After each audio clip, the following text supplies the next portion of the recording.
Oh, thank you, mate. So we have arrived at the Jungle Club.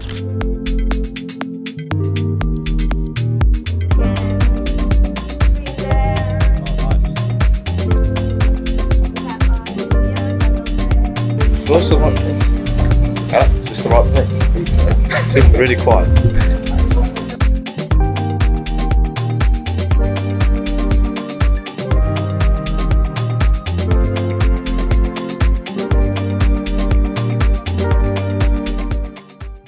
Okay, so I think Dan has taken us to the wrong club, but this is sick anyway. So like not very busy at the moment, but I'm sure we'll get busy in a bit. But look at this.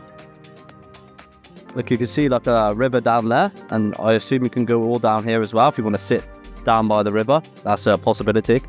And it's got so many pools. I think there's like 3 or 4 pools. But yeah, it's not the right place. It still seems like a very cool place to hang out. So yeah, we'll get stuck in and see what content I can get for you.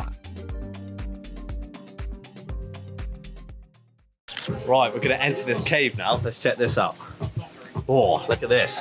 Welcome MTV, come into my crib. Yeah, exactly, bro. Whoa, look at that. That is neat.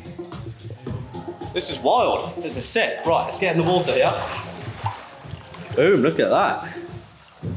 I bet you any money over there where Craig is, the views are going to be absolutely impeccable. Let's have a look. It's going to take me a while to get over there.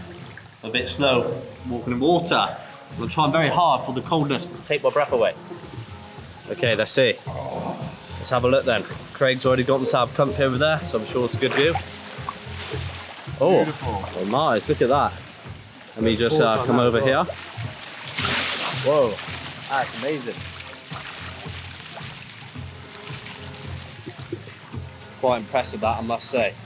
Let me try and extend the camera out and get this over there. Okay, let's have a look at this, guys.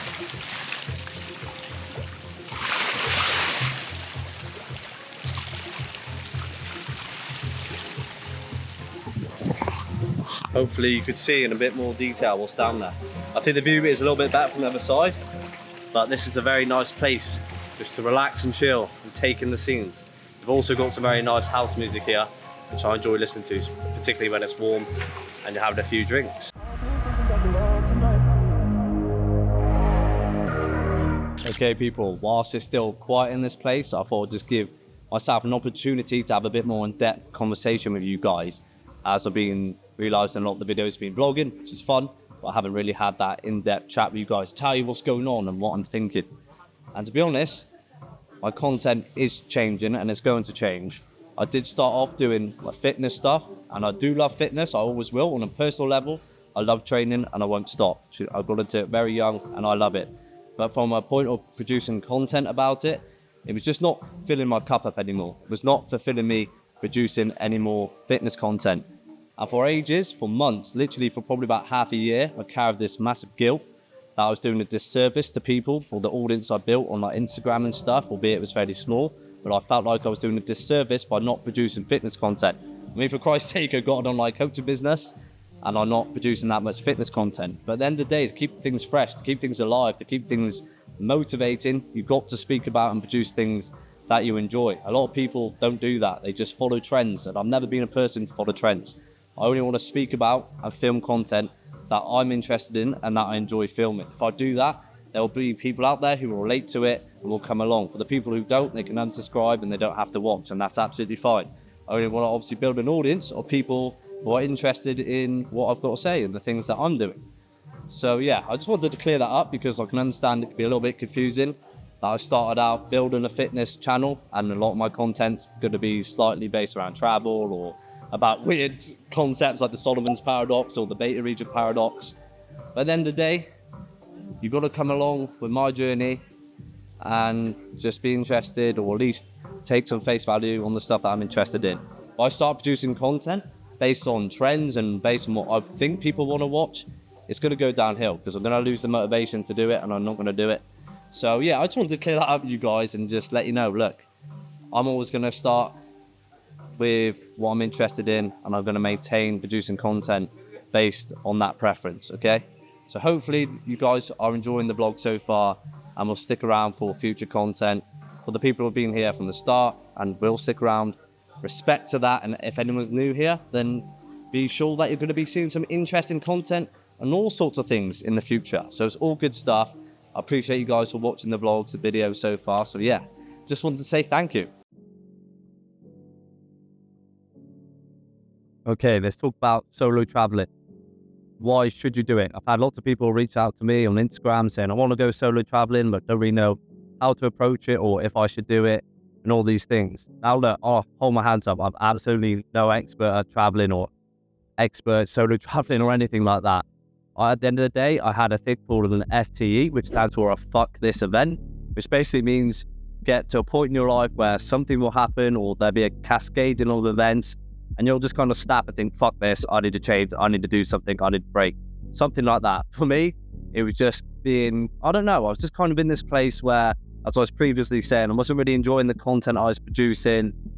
I was just kind of just like, meh, I just didn't feel like I was living my life to the fullest that I could do, or living my life to the fullest potential kind of thing.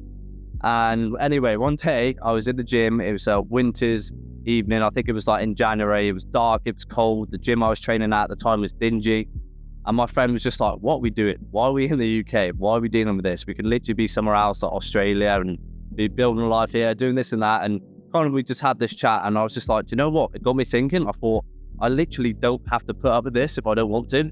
So the day after, I was like, look, I just need to do a bit of traveling. Let me have a bit of time just to have a break from the norm, have some time to think and just enjoy my life a little bit.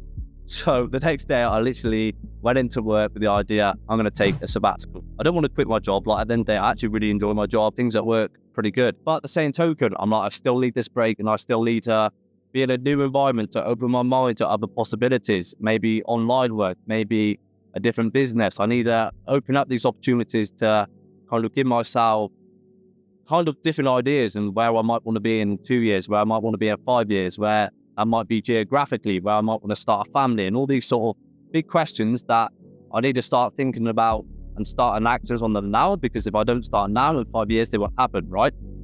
So because of this, long story short, I went into work, asked to apply for a 3-month sabbatical, and to be fair to them, shout out to Ultra where I work, they literally proved it straight away, didn't really ask any questions and was like, go and enjoy yourself.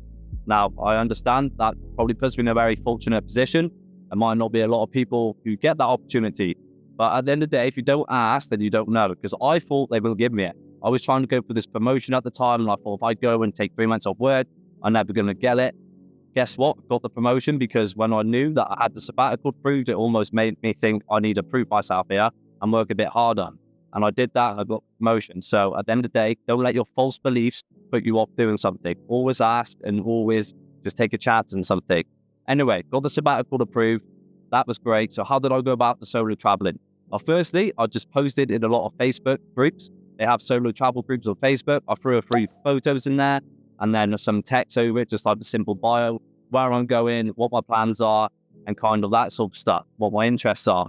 And that went really well, actually. I think we got like 2,500 likes, lots of comments, lots of messages. To be honest, half the messages were somewhat not believable, but just weird messages. But out of that, there was a few legit messages or people who were normal, should I say, who I met up with and, you know, made some good memories with. So that's how I did it. You can also obviously stay in hostels. I'm yet to do that. I am staying in a hostel in a few weeks. Sorry, next week, actually. Time's gone quick. And again, that'll be a perfect place just to meet people, because you've got an influx of people constantly coming in and out and everyone's there for a good time.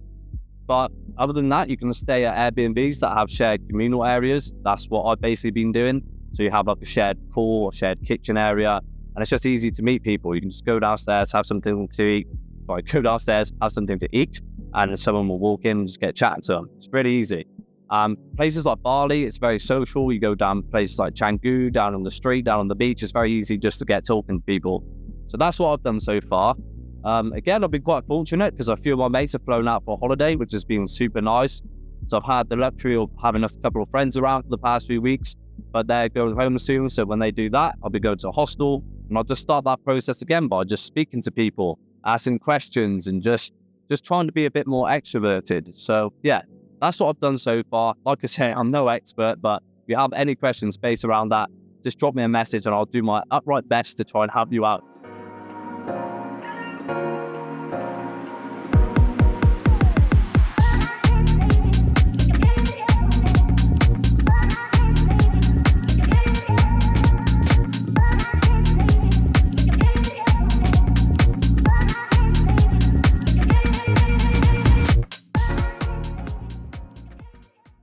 go to the top of this place and see what it's like.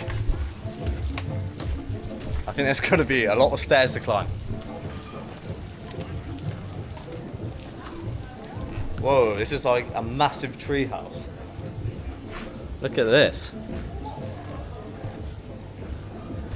This is wild. It's pretty sick. Let's check out the first viewpoint and see what this looks like. Okay, let's see. Oh, look at that. That's what I'm talking about. That is wild. That is honestly the most stunning view I think I've seen so far in Ubud. Let's continue the way up. This is gonna get crazy. Okay, so I'm just gonna walk over this. Probably not meant to, but let's do it. Always better to ask for forgiveness than permission. Okay, on the next tier here. This looks pretty wild. This looks pretty crazy. Oh look, you've got the rice field over there. And again, a higher point of the view. Right, let's keep going. Let's keep going. Stairs are getting steeper now. Jeez, look at this. It's kind of creaking, which is freaking me out a little bit. Particularly because there's a barrier there. I probably shouldn't be up here. Well, okay, this is like a proper tree house. Okay, look at this. There's not actually a lot up here. Got these little spy holes though. Look at this. See if we can see Craig and Dan. Yeah, I can see them. They're literally down there. That's hilarious. They don't even know I've come up here. I just said I'm going to the toilet because I've seen this hut. I thought I want to go and explore. So I couldn't help myself. This is cool. This is really cool. Okay, so I hope you like that little adventure. I'm gonna go back down and tell them what I've been up to.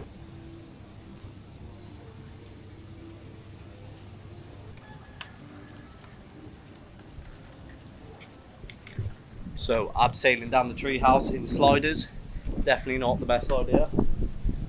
But you know, it's definitely worth the hike up there, to be honest. Can't complain. Just have one more look at this view.